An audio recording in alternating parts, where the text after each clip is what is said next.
Hello दोस्तों, आप सभी को गुलाब जामुन जैसी मीठी मीठी नमस्कार। और उसी के साथ आप लोगों का स्वागत है मार्केट के पैचअप या ब्रेकअप शो में।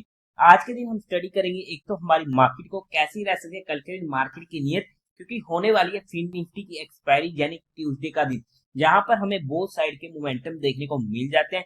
तो वहां पर क्या रहेंगे इंपोर्टेंट लेवल्स निफ्टी में, उसे हम स्टडी आउट करने की कोशिश करेंगे। और उसी के साथ साथ कल के दिन किसी आईपीओ की क्लोजिंग तो नहीं है, बट तीन तीन आईपीओ की होने वाली है listing, Saraswati sari depot, sunlight recycling and positron energy की।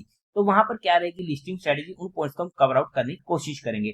तो अभी से इस वीडियो को लाइक और चैनल को सब्सक्राइब कर दीजिएगा। अगर हम सबसे पहले आज के दिन का एफआई और डीआई डाटा चेकआउट करते हैं तो वहां पर डीआईआई ने 1800 करोड़ की बाइंग करी है, वहीं पर एफआई ने 2667 करोड़ की सेलिंग करी है। नेट में सेलिंग साइड का फिगर एक अच्छा फिगर होने वाला है, जो हमारे लिए और मार्केट के लिए नेगेटिव हो जाता है। अब अगर हम बात करते हैं हमारे आईपीओ की जिनकी होने वाली कल के दिन लिस्टिंग, तो वो होने वाले हैं Saraswati sari depot, sunlight recycling industries, positron energy IPO. अगर हम सबसे पहले मेन लाइन आईपीओ की बात करते हैं, पर्सनली मुझे जहां पर कोई भी आईपीओ अलॉट नहीं हुआ है, बट अगर मेरे पास होते तो क्या रहती मेरी इसमें लिस्टिंग स्ट्रेटेजी। तो सरस्वती साड़ी डिपो आईपीओ में 50% क्वांटिटी को इमीडिएट बुक करता और बाकी रिमेनिंग 50% क्वांटिटी को पहले आधे घंटे के लो पर ट्रेड करने की कोशिश करता। ये मेरी इसमें लिस्टिंग स्ट्रेटेजी होने वाली थी अगर ये आईपीओ मेरे पास होता। अब अगर हम बात कर लेते हैं एसएमई आईपीओ की, तो वहां पर positron energy and sunlight recycling industries की होने वाली है लिस्टिंग।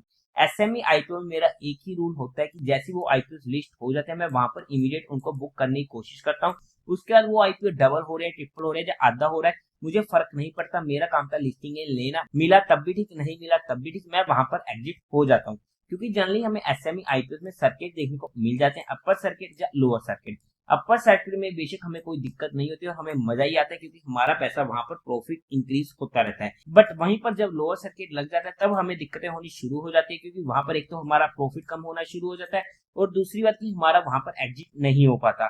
तो बस इसी सर्किट के चक्कर से बचने के लिए मैं वहां पर इमीडिएट बुक करने की कोशिश करता हूँ। ये मेरे रूल बने हुए हैं। अब अगर हम बात करते हैं, क्योंकि पोजिट्रॉन एनर्जी का जीएमबी 112% के करीब का चल रहा है और जहां पर मैक्सिमम लिस्टिंग 90% पर ही हो रही है। तो जैसा कि हमने पिछले कुछ आईपीओ में डिस्कस किया है कि अगर ये आईपीओ हमें अलॉट हुआ है तो वहां पर एक यही आईपीओ है जिसे अगर मैं चाहता तो थोड़ा सा होल्ड करने की कोशिश कर सकता था, क्योंकि वहां पर हमारा रिस्क फैक्टर काफी ज्यादा इंक्रीज हो जाता है। कौन सा सर्किट लगेगा वो किसी को भी नहीं मालूम, वो सिर्फ मार्केट को मालूम है कि उसे अपर सर्किट लगाना है या लोअर सर्किट लगाना है। तो उस वजह से ज्यादा चांसेस, अगर हम कहें 55-60% चांसेस हो जाते हैं, जो प्रोबेबिलिटी हो जाती है अपर सर्किट की, और बाकी रिमेनिंग 40 से 45% प्रोबेबिलिटी हो जाती है लोअर सर्किट की, अगर हम कंपनी को वॉच आउट करते हैं उसके बेस पर। बट ये प्योरली और प्योरली गैम्बलिंग होती है, जहां पर हम टेक्निकली कुछ भी नहीं बोल सकते हैं, क्योंकि अगर शायद ये रूल नहीं आया होता कि मैक्सिमम लिस्टिंग गेन हमें 90% का ही देखने को मिल सकता है किसी भी एसएमई आईपीओ में, तब हमें वहां पर ऐसे रूल थोड़े से चेंज करने की जरूरत ना पड़ती, क्योंकि वहां पर प्योरली और प्योरली काफी ज्यादा रिस्क फैक्टर हमारा इंक्रीज हो जाता है। बाय द वे, जिन भी लोगों को ये तीनों आईपीओ अलॉट हुए हैं उन सभी को कांग्रेस, और कोई भी एक्शन लेने से पहले एक बार अपने फाइनेंशियल एडवाइजर से कंसल्ट करके ही अपना डिसीजन बनाइएगा। अब अगर हम हमारी मार्केट की बात करते हैं तो उससे पहले आप लोगों को म्यूचुअल फंड में या इंश्योरेंस सेगमेंट में किसी भी तरीके को भी हेल्पलाइन की जरूरत है, या आप लोग चाहते हो कि being a mutual fund distributor हम आपका पैसा मैनेज करने में आपकी हेल्प करें, तो आपको डिस्क्रिप्शन में मेरा फोन नंबर मिल जाएगा, आप मुझसे कंटेक्ट कर सकते हैं। अब अगर हम हमारी मार्केट की बात करते हैं तो हमारी बात होती है हमारा रेजिस्टेंस लेवल है। मार्केट उससे 30-40 पॉइंट नीचे से रिवर्सल लेती है, जिसका हम कुछ भी नहीं कर सकते, बट मार्केट पूरा दिन एक छोटी सी रेंज में फंस जाता है और वहां पर प्रीमियम ईटिंग डे बना रहता है। तो इसलिए आज हमारे लिए लेवल्स नए नहीं निकले और वही लेवल्स हमारे पास होने वाले हैं। 24,680 से 700 की रेंज हमारे लिए मेजर रेजिस्टेंस होने वाला है। अगर मार्केट इसके ऊपर जाता है और सस्टेन करता है तभी हमें वहां पर ऊपर की साइड की मूव देखने को मिल सकती है और यह रेजिस्टेंस हमारे लिए सपोर्ट का काम करेगा। अदरवाइज हमारे लिए मेजर सपोर्ट अभी 24,200 का ही रहने वाला है। बट अगर हमारी एंट्री कहीं पर भी होते तो हमारा स्टॉप लॉस 30 पॉइंट से ज्यादा का किसी भी सिनेरियो में नहीं होना चाहिए, क्योंकि अगर हमारे अगेंस्ट वो ट्रेड जाती है तो हमें वहां पर ज्यादा लॉस ना हो। तो इस वजह से हमारा स्टॉप लॉस स्ट्रिक्ट होता है हमारी स्ट्रेटेजी के अकॉर्डिंग।